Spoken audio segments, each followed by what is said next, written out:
أعوذ بالله من الشيطان الرجيم بسم الله الرحمن الرحيم الحمد لله رب العالمين الذي هدانا لهذا وما كنا لنهتدي لولا أن هدانا الله والصلاة والسلام على أشرف الأنبياء والمرسلين شفيع ذنوبنا وطبيب نفوسنا وحبيب قلوبنا أبي القاسم محمد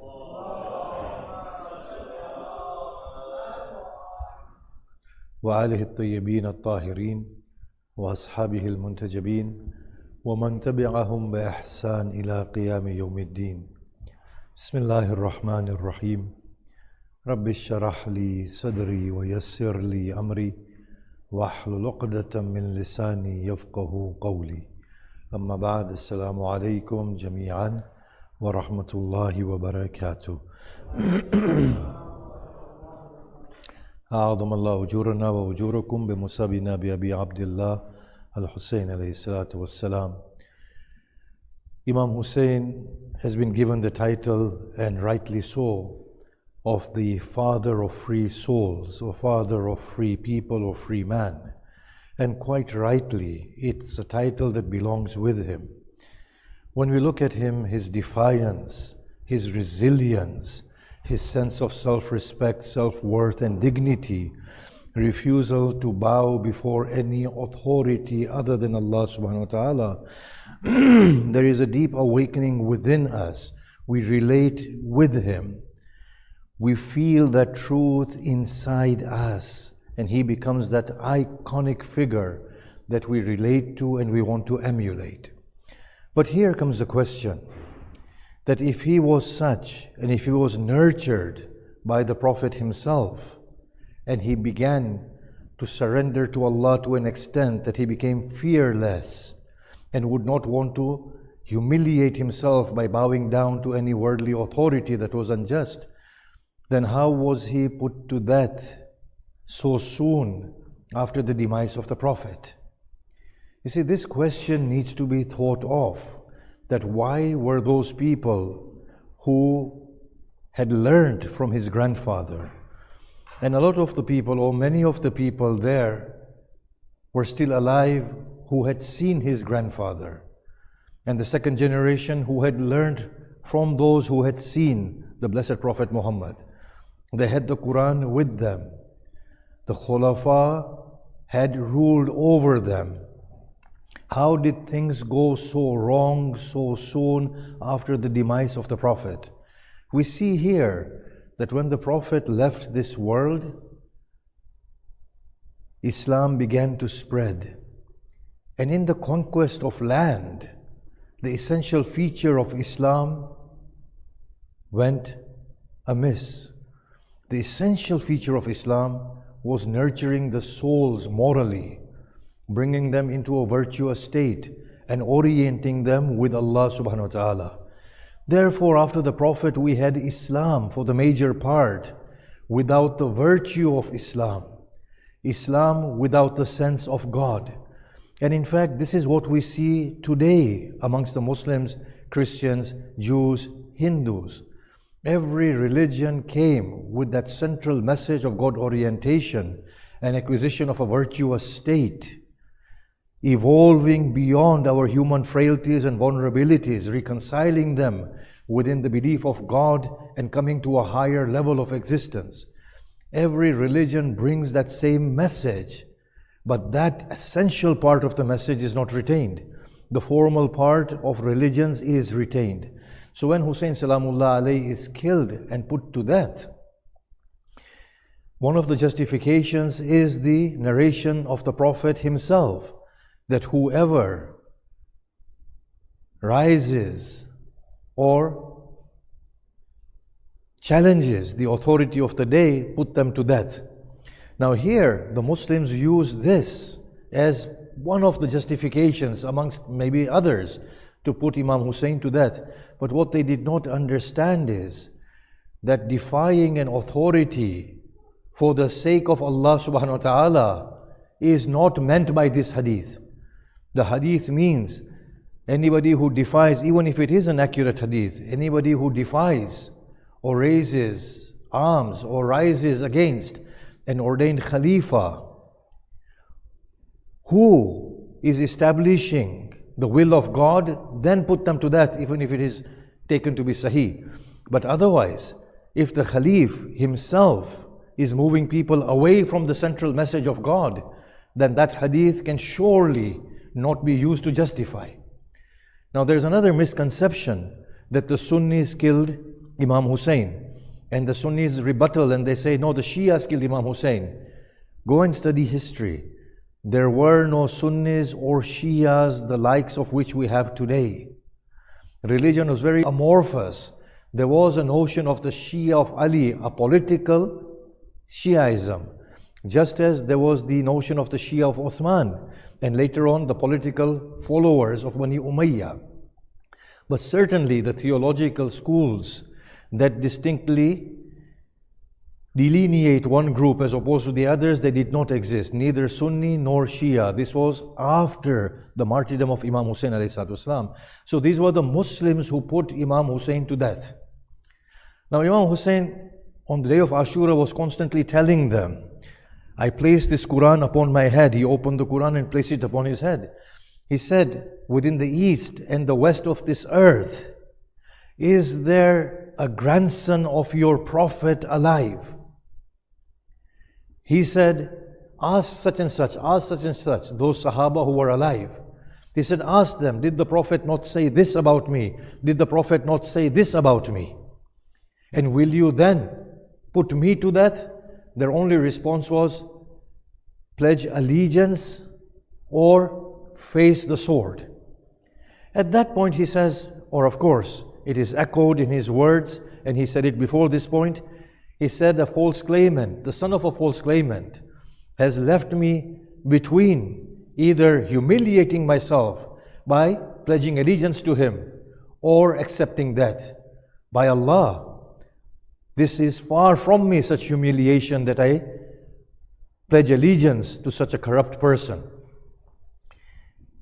At other point he said, I will not pledge allegiance in humiliation to you, O Yazid, and neither shall I flee like the fleeing of a slave. I will stand up for what I believe, and I will give my life. What we see from here is that after the demise of the Prophet, the moral nurturing of the Prophet went missing. And the spiritual orientation with God and centricity with God was no longer emphasized. The Muslims were consolidating their powers. Khalifa Abu Bakr and Khalifa Umar did not hoard up wealth for themselves. I know this. But they were more concerned in expanding the boundaries of the Muslims as opposed to nurturing the minds of the Muslims. And that is the biggest failure within every faith. The faith becomes a formal identity and the essence of the faith goes missing. The reason why Hussein's appeal is so broad, and I will tell you this, the Sunnis actually commemorate Hussein like the Shia. They are no different. They are lovers of the family of the Prophet. I know at one point we had the Salafi scholars who were defending Yazid through these hadith, these false fabricated hadith, or even if they be true, not looking at them within their proper rightful context. But today you will find very few, even Salafis, defending Yazid. I know our Sunni brothers still hesitate, a lot of them, from cursing Yazid and distancing themselves from Yazid, but they should open their hearts and curse, not the masses amongst the Sunnis. These people are good, they're righteous, but the scholars amongst the Sunni, because they are indoctrinated otherwise and they are fearful. They are fearful to say, look, Yazid, we disassociate with him. May God curse him and may God punish him for tearing up Islam, for killing the son of the Prophet, for killing the Imam that the Prophet has designated as an Imam, and according to our own literature. They need to get that confidence. You know, the odd thing with our Sunni scholars is that when you tell them that, will you disassociate with Yazid? They say yes, his actions were wrong. But we do not condemn him for killing Imam Hussain, because it was Umar ibn Sa'd who killed Imam Hussain. But Umar ibn Saad killed Imam Hussain. Where does the buck of the responsibility stop? With whom does it rest? So I ask him another question. Did the forces of Yazid desecrate the grave of the Prophet? Did they invade Medina? Did they kill the inhabitants of Medina? Did they rape the women of Medina? And under whose orders was this? Under the orders of Yazid. Now do you find it easier to curse this person? Then of course the penny drops. That now if we curse him, we are no longer aligned with the Shia. You see, this is a problem with us. This is the problem, the Shia-Sunni issue that we have. It's a huge problem. And it's barring our minds from thinking accurately and our souls from leading accurately to yielding to Allah subhanahu wa ta'ala in surrender and submission. In any case, the people who killed Imam Hussain are not Sunnis and are not Shias by today's terms. But there were people who called Imam Hussain to support them in their uprising against the Khilafah of Yazid. We cannot deny this. Imam Hussain, en route to Karbala, he produces sacks of letters. And he said, did you people not invite me to lead you on the righteous course against a false Khalifa? Now if you want to retreat and withdraw your allegiance, then let me be, and I'll be on my way, and I will go away. So many of these people who are killing Imam Hussain are the people who called Imam Hussain to Kufa in the first place. And that should be understood accurately by the Shia. But what happened at that point was that these people were not nurtured in Islam accurately. They still had the love of this life. Fear still prevailed over them. Their greed, their fear were their vulnerabilities that were exploited by the rulers of the day. And very easily, the same people who swore to die for Hussain were now holding their swords against Hussain. And how can you make sense of this? Because every one of those people who was gathered to kill Imam Hussain, and a lot of them were people who had called Imam Hussain to Kufa in the first instance, none of them had guarantees that they would be able to walk away from the battle of Karbala alive. Every one of them knew that there is a possibility that we will be killed. And if we are killed, then we are killed in the process of trying to kill somebody who we ourselves have called. So now look at their loss. Due to fear of death, they side with the army of Umar ibn Saad. And yet death looms over their heads. They can't make that simple calculation that if we stay on the side of Hussain, if we are destined to die, we will die. And we will attain the pleasure of Allah and His Messenger. But if we are on the other side, and if we are killed, we will be in damnation for eternity. This is how the minds are. When fear grips us, when greed overpowers us, we lose sight of the truth. Now that was the problem in the initial phase of Islam. But this is the same problem that we have today. That human condition has not left us. The only thing is that we have matured with the passage of time and we have become better and more refined globally as a global humanity. But you see what Hussain does is when we hear the story of Hussain, we too stand in defiance. This reminder of Hussain, annual reminder of Hussain, is actually reviving that spirit of freedom within us. Now I've seen people who are unforgiving, but when they start tearing for Hussain, seek forgiveness at that point. They will forgive. It's a source of purification. I have seen people who are cowardly, but you spur them on through Hussain, they will stand gallantly. It is amazing. It seems that Allah in His decree has very meaningfully placed Hussain at the helm of Islam, together with his grandfather. There is something in him that resonates deep within us. There is a Hussain within us that needs to be awoken. And this annual remembrance of Hussain awakens that inner Hussain to a degree. So the remembrance of Hussain Salamullah alayhi does a lot for the community. Now I want to say this. When Marhum Imam Khomeini came to the scene, and he was in Paris, and the Shah had imposed curfew, and we would receive the communications of Imam Khomeini on television and other places, we used to hear of these communications. At one point he said, if you come out onto the streets at this point, Shah is gone, he's deposed. Now we saw those scenes on television. The women of Iran were wearing white abaya, maybe to symbolize their own shrouds, making a symbolic gesture that, look, we will not be coerced through fear of death or fear of loss. And I remember, I was in 15 years or something, and I remember those women were beating their chests and saying, Ya Hussain. From what I saw on national media outlets, BBC must have been. And as soon as they marched and the soldiers opened fire upon them, a group of them died, others started marching forward. And the soldiers just got out of their tanks, dropped their rifles, and joined the crowds. And Shah was deposed. That is the power that Hussain has.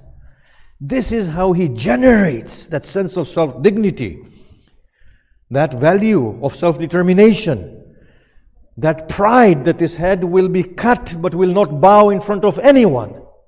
This is the force Hussain ibn Ali has, and that is there within all of us, and he awakens it. Then, it was again a BBC documentary, I believe. The mothers of Afghanistan were being interviewed. And at that time, the Soviet Union was in Afghanistan. And the Mujahideen of that time were fighting the raging tanks of the Soviet forces. So there were mothers who had sent their children, minors, not even at the age of 18, tying themselves with jackets strapped with bombs, who would go crawl under the tanks of the Soviets and detonate themselves and blow up the tanks. And later on the Lebanese were doing the same thing to the Israeli forces, occupying Israeli forces. So the interviewer asked one of those mothers a question, and I was only listening to the translations. He said, why do you do this? And this is what I heard in that documentary. She said, if Zainab can send her own and Muhammad, then we can send our own. That is the power in the message of Hussain ibn Ali. He arouses that passion within us. The passion that, no, this head will not bow. If it will bow, it will only bow to God. Otherwise, it will be cut.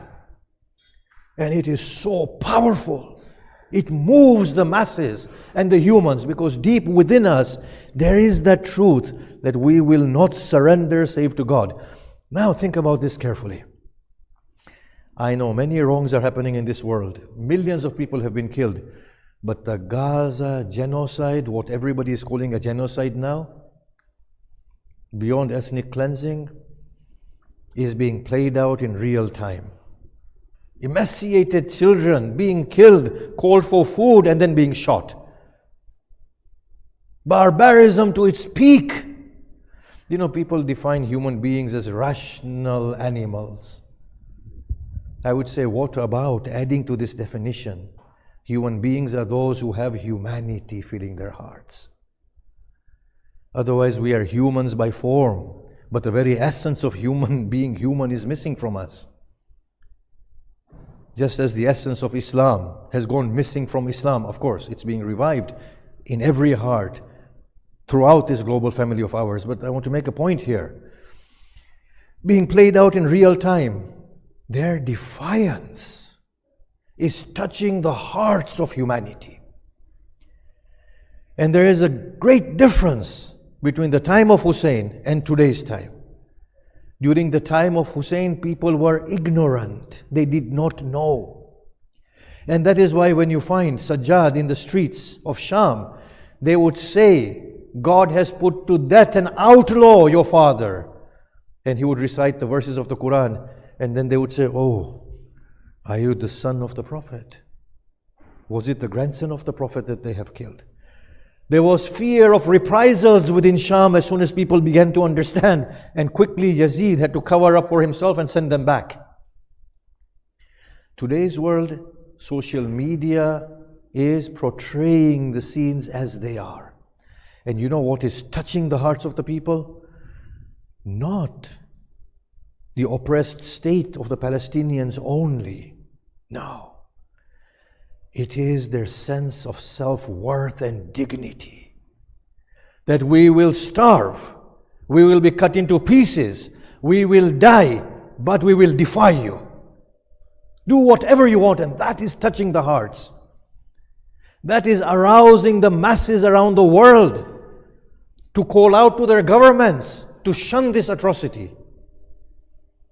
The only difference is that back in the day, the people were with the oppressors, were with Yazid and with his father Muawiyah. And a lot of the, our noble Sunni scholars are now talking about Muawiyah and saying that this man was not a good man. He was nothing to do with Islam. Their muftis are now speaking, and thank God they are, so that we can come out of this delusional state of ours and get Islam back to its essential position. In Britain, America, Europe, at this point, it is only the leaders of the states, both the non-Muslim and Muslim, that are supporting the Zionist state and the butchery and massacre of the Gazans. The people's hearts are with the defiant spirit of the people of Gaza. So this is the power in Hussain Salamullah alayhi.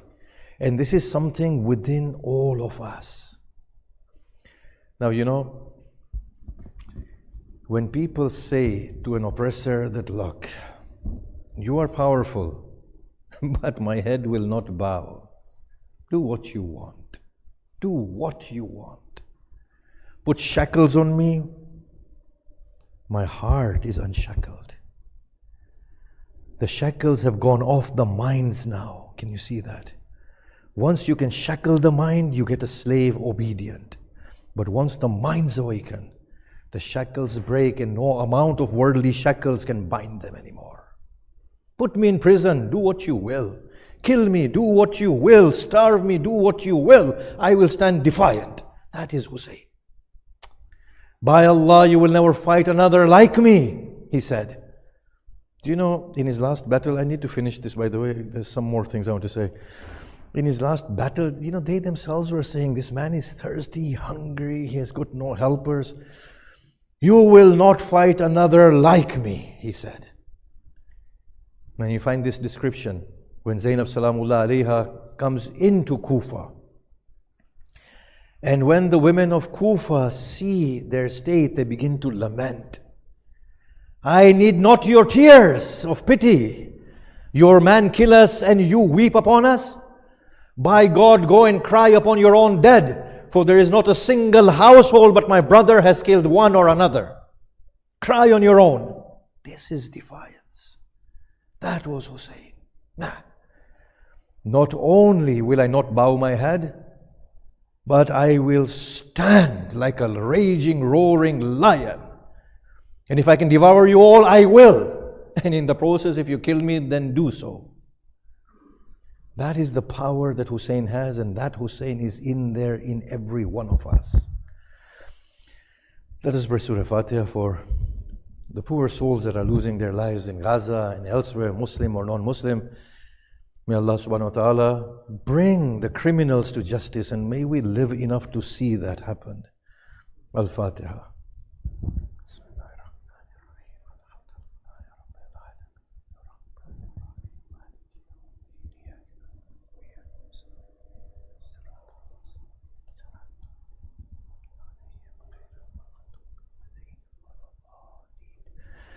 Bismillahir Rahmanir Rahim. Wal Asr. Innal insana lafi khusr.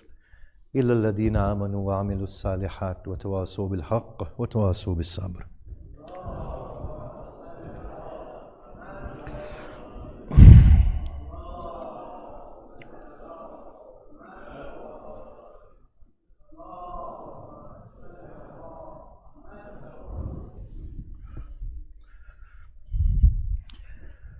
Bismillahir Rahmanir Rahim. Alhamdulillah Rabbil Alameen. Wassalatu wassalam ala ashrafil anbiya wal mursaleen wa alihi at-tayyibin at-tahirin.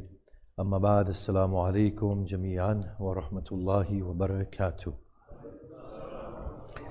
In the few minutes that we have, you see, Imam Hussain does not only appear to us at a rational level. If you have no religion, nor the fear of accountability, then be free man in this world of yours. For this, what you are doing is below the status and dignity of a free man. It is not only that. No, there is something so deep in Imam Hussain. There is a deep spirituality in Imam Hussain that is awakening something very, very profound within us. It's evoking some sense of reality that we have forgotten. But the other thing is that his message is emotionally appealing. And emotions are to do with the heart, not the grey matter. And when you touch the heart, then the reality begins to awaken. For heart is our reality, not this thinking brain. This is a false imposition upon us. This is the reality. I was with the Christians in the old house on Mosey Road. They said, do you have the equivalence of Jesus? So I narrated to them the story of Asghar. And they teared and they cried. Any mother looking at the story of Hussain, any father looking at that little girl coming out of her tent, saying, Father, look at me, I die of thirst. Anyone listening to the story when Sukaina says, Astaslamta lil maut ya abata. Have you surrendered to that, O Father? How may I not surrender when I have no helpers and no brothers and no children left? Then, O Father, take your Sakina back to Medina. When these stories are narrated, they impact the heart so profoundly that the heart breaks and it pains. When they hear the stories of Hussain, and I know a lot of these are not narrations, but they are depicting the status of Hussain. How dare the Muslims reduce the azadari and the grief of Hussain by black and white of their ink and say this is reported and this is not reported? Are you depriving a human from a human? When somebody of yours die, do you not feel the pain and does your heart not break? When Hussein's Asghar is killed, do you think his heart did not break? Do you think Akbar fell and Hussain did not lament and did not grieve? Do you think the lion of Hussain turns upon the dust and Hussein's heart doesn't break? How dare, how dare. No, live this emotion, it is true emotion. Pain with Hussain. It is so painful, so painful. These sentiments of Hussain, when they are pronounced, they touch the heart so deeply. Not only the emotion, but something deeper than emotion. He stands upon an elevated place, turns to the tent, and listens to the sobbing of the women. He looks towards the dead bodies, dismembered in front of him. And then this is attributed to Hussain. Allahumma taraktul khalqa turran fi hawak.